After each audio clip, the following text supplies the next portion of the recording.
The cheapest thing in a 1990s Zellers wasn't the tube socks, or the winter tires, or the $1.50 bag of popcorn by the door. It was the oil in the fryer at the back of the store. A few cents a serving, practically free. And that grease, that specific, unglamorous smell of a fryer that hadn't been scrubbed since the Mulrooney years, is the reason the entire chain existed. Hold on to that, because here's the strange part.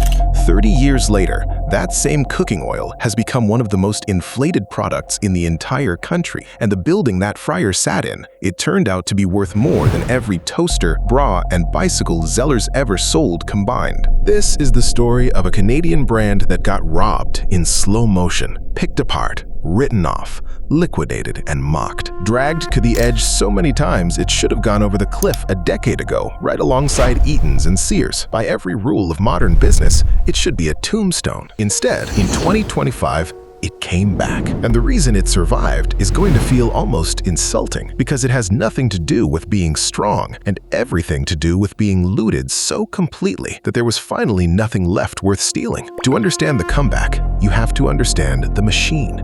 And the machine ran on grease. Most people, when they think about Zellers, stop at the feeling, the booths, the fryer smell, the Saturday afternoon haze of it. They treat it as nostalgia and leave it there. That's the mistake. The feeling was the business plan. Rewind to 1931. Walter Zeller buys the chain in the teeth of the Great Depression while the global economy is quietly coming apart. The prestige players, the Eatons of the world, are still chasing what's left of the upper class with chandeliers and imported china. Zeller goes the opposite direction. He builds, in his words, a store for the millions, somewhere a working family could shop without the price tag feeling like a verdict on their life. And the engine that powered all of it was a greasy little lunch counter people just called the skillet. On a spreadsheet, it looked insane. A plate of fries and gravy, a Big Z burger sold for pocket change, earning almost nothing. But the food was never the product. The product was time. A relaxed, well-fed shopper wanders. A stressed one bolts for the exit. The skillet ran its kitchen at a loss on purpose, so a parent could exhale in a vinyl booth for 20 minutes and then drift back into the aisles and fill a bigger cart. They were selling calm and charging for everything else. Here's the assumption nobody thought to question. That whole model quietly bet that the cheapest thing on earth would stay cheap.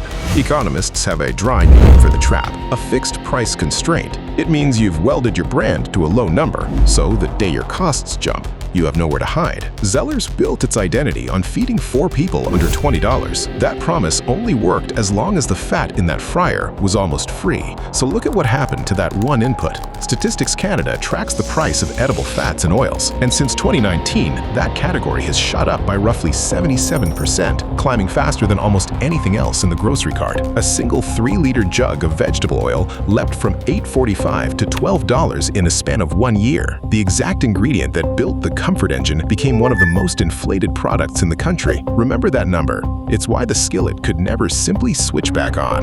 The other half of the machine was loyalty, and Zellers got there decades early, long before the internet learned to follow your clicks. A paper card called Club Z had already mapped how the entire country shopped. People chased points toward a camping tent, a slow cooker, a canoe, and they'd happily drive past cheaper prices at Kmart and Byway to keep collecting. That wasn't sentiment, it was retention math. Every banked point was a tiny handcuff, one more reason to come back instead of defect. It bought loyalty without a price war. The catalog did the work that endless discounting would have done, without setting the margin on fire. By the end of the century, Zellers looked unkillable, which is exactly when the most dangerous man in this story opened the balance sheet. In 1978, the Hudson's Bay Company buys Zellers, and for a long time it works like a clean marriage. The Bay is the face, perfume counters, tailored suits, downtown flagships. Zellers is the workhorse, pumping suburban cash upstairs to cover the Bay's very expensive overhead. One brand wears the crown, the other pays for it. But a workhorse is only safe as long as the people holding the reins still want a horse. The moment they'd rather have the barn it's standing in, it's over. And almost nobody shopping the Saturday sales could see what was coming. It arrives in the late 2000s in the form of a real estate firm called NRDC and a property operator named Richard Baker. Baker doesn't read Zellers like a retailer. He reads it like a landlord reading a deed, and what he sees is millions of square feet of underpriced Canadian real estate wearing a discount store as a costume. And here is the thing almost everyone gets wrong about why Zellers died. Because the chain had expanded so aggressively in the middle of the century, it was sitting on long-term, dirt-cheap leases for the anchor spots in nearly every major shopping center in the country. An anchor is the big tenant whose lease holds a whole mall together, the magnet that pulls in the foot traffic every smaller shop survives on. Zellers held hundreds of them, locked in at rates set decades earlier, numbers no new competitor could ever touch. In the cold language of finance, the concrete box was suddenly worth more than the business breathing inside it. So the smartest move on Baker's spreadsheet was never to sell more toasters. It was something with a polite, bloodless name: opportunistic capital allocation. In plain English, stop running stores, start arbitraging leases, pull the value out of the property, not the retail. Think about it the way he did. Every year those buildings ran as a low-margin discount store was a year they weren't being flipped, subleased, or sold to someone who'd pay a fortune for a guaranteed anchor. The store wasn't just underperforming. From a pure capital standpoint, it was a body lying across the tracks of the real prize. And these particular leases were a uniquely Canadian treasure. Commercial real estate here was shaped by where density was allowed to land and where it wasn't, by zoning fights settled decades ago in a few hundred very specific malls. Those grandfathered deals weren't only cheap, they were impossible to recreate because the land and the approvals behind them simply don't exist on the open market anymore. So the strategy flipped. Zellers stopped being a retailer that owned buildings and became buildings that happened to sell socks. All that was left was to find a buyer for the keys, and the one who showed up triggered what may be the most expensive faceplant in the country's corporate history. The buyer was Target, and in 2011, Target had a problem. It had run out of America. The United States was saturated, Wall Street was baying for growth, and Canada glowed on the map like the easiest win imaginable. From a boardroom in Minneapolis, Canada looked like America with the color turned down. A 51st state with a higher sales tax, worse weather, and a population already driving south to spend money in their stores. There was just one obstacle: time. Building 100+ stores here from scratch meant a decade of zoning hearings, land deals, and construction. Target didn't want to build an empire slowly. It wanted to buy one overnight, and Hudson's Bay was cash-starved enough to sell. The deal still doesn't sound real. Target handed Hudson's Bay $1.825 billion. Not for the stores themselves, but for the leasehold rights to as many as 220 of its locations. Sit with that detail, because it's the whole story. Target never bought Zellers. It didn't want the name, the staff, or a single rack of clothes. It wanted the keys, and Hudson's Bay sold its own horsework for scrap to pay the bills, trading thousands of jobs for one enormous check. Then came the arrogance. Target tried to open 133 stores in a single frantic year. For scale, it took Walmart the better part of 2 decades to build a footprint that size in this country. Target tried to do it in 12 months, rolling paint over old Zellers shelves and flinging the doors open while the lease paperwork was practically still wet. From a money standpoint, it was a wild gamble. That much capital sunk into renovating and stocking that many stores at once only pays off if almost every single one performs immediately. Target bet billions that 133 brand new stores would all fire on day one in a country it had never actually run a single store in. And then it collided with something Americans almost never price correctly: Canadian geography. Target waved away the supply chain data Zellers had spent decades building, assuming its superior American systems would just handle it. But Canada is a logistics nightmare wearing a friendly face. The people are scattered across a landmass bigger than China in islands of density separated by thousands of kilometers of empty highway. Getting one truck from a warehouse in Ontario to a shelf in Newfoundland is a different kind of math, full of variables the American playbook never had a column for. Call it the Canadian distance tax, the hidden cost of serving a country this enormous with a population this thin. The exact technical failure that emptied those shelves is a horror story all its own, and we pulled it apart in a separate video you'll see on screen. But the short version is almost embarrassing in its simplicity. Target could not keep its shelves full inside stores where customers were actively trying to fall in love with the place. Imagine that. The hardest part, getting Canadians to show up, was already done, and the registers were ringing up empty aisles. The bleeding was historic. Target lost somewhere near $2 billion in under 2 years. It declared creditor protection in 2015 and simply went home, abandoning 133 white-painted boxes and the people who staffed them. And the wreckage left a permanent dent in the country. The entire middle of Canadian retail just evaporated. At the bottom, Walmart, chaotic and fluorescent. At the top, Hudson's Bay, pricey and confusing. The comfortable middle, the one place a family could grab a toaster, a bra, and a hot lunch in a single trip, was gone. Canada had let a foreign giant strip mine its retail core, and the giant didn't even survive its own meal. That should have been the obituary. Instead, the name slid into somewhere stranger than death. With Target gone, the Zellers name didn't get a funeral. It got a holding cell. For roughly 8 years, Hudson's Bay kept the trademark sealed away like an heirloom nobody knew how to display. Too valuable to bin, too awkward to use. So HBC did the legal bare minimum to keep its pulse. There's even a name for the maneuver: defensive usage. Keeping a trademark technically breathing with token activity so a rival can't grab it under use it or lose it law. They propped up flimsy little Zellers pop-up corners inside Bay stores, clearance junk under a cheap vinyl banner. It satisfied the lawyers. It also slowly cheapened the one thing that still had real worth: the memory. Then in 2023, desperate to drag bodies into its fading department stores, Hudson's Bay announced a genuine comeback. Zellers, back in 25 locations. For a moment, the old cockroach seemed to twitch. What people actually walked into in March of 2023 was an 8,000 square foot island of polished shelving tucked into the corner of a half-empty bay. The appliances were gone, there was no diner, the loud, slightly grimy treasure hunt energy that was Zellers had been scrubbed away to nothing. They'd kept the logo and thrown out the engine. The merchandise made it stranger still. HBC had cut an exclusive deal with Kmart Australia to stock a house brand called Enco. In Australia, Enco is a genuine powerhouse, cheap, decent, everywhere. But anyone walking in for the old familiar labels, Cherokee, Alfred Sung, found shelves that felt strangely imported. A stranger wearing a name tag you recognized.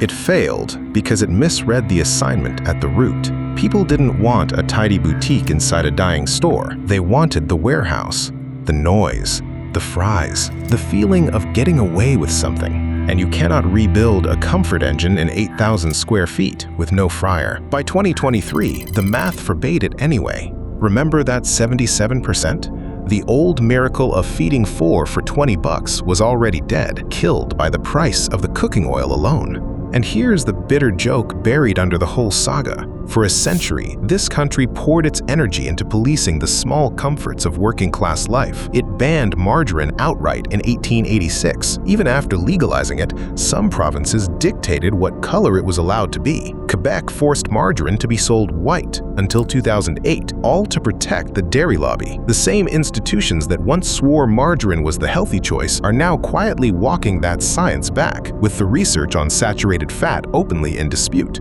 Ottawa spent decades arguing about the color of a spread, while the genuinely valuable thing, the buildings, got carried out the back door for parts, and nobody raised a hand. The real turning point was never going to come from Hudson's Bay. It could only come once Hudson's Bay itself was finally in the ground. While Zellers sat in its cell, its parent was quietly running out of road. By early 2025, the arithmetic at Hudson's Bay simply stopped working. The company had spent years eating itself to stay alive, selling its European arm, borrowing against its property, even selling its own iconic Queen Street flagship in Toronto, and renting it straight back, just to keep the lights on a little longer. The market had already left. The young had drifted to Sheen halls and one-click Amazon carts. Their parents had quietly defected to the Costco bulk aisle. After years of asset sales and shrinking, the last Hudson's Bay stores went dark on June 1st, 2025, closing one of the longest-running chapters in Canadian retail. 3.5 centuries gone. And then, in the wreckage, the liquidators found something they didn't expect. The Hudson's Bay name, 355 years old, pulled as tired and obsolete. But the Zellers trademark hadn't flatlined. It was scoring high on engagement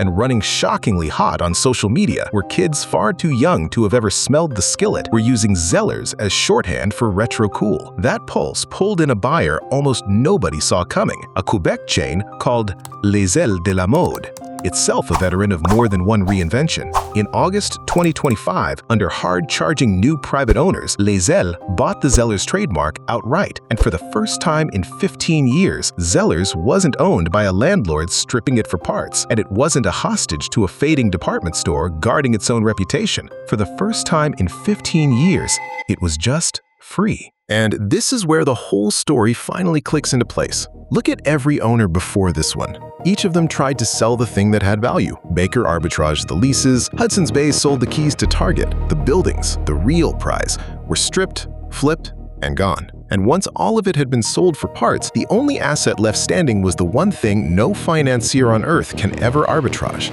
a memory. You can sell a lease. You cannot sell the feeling of a Saturday at the Skillet. Zellers survives precisely because it has nothing left to steal. There is something bleakly, beautifully Canadian in that. A brand that endures not by being strong, but by being looted so completely that nothing of value remains. And the timing is the entire point. In late August 2025, Zellers came back to Londonderry Mall in Edmonton, not as a sad little corner this time, but as a full 60,000 square foot anchor. The reason it could seize that much prime space is the same graveyard the last decade built. Bed Bath & Beyond collapsed. Sears was wiped off the map. Hudson's Bay kept shrinking, and all of it left landlords across the country desperate for any tenant at all. So Zellers is signing anchor leases for pennies on the dollar. The exact real estate arbitrage that once murdered the brand is now feeding it. Except this time, Zellers is the one holding the cheap grandfather deal, and the new owners are doing the one thing Target was too proud to do.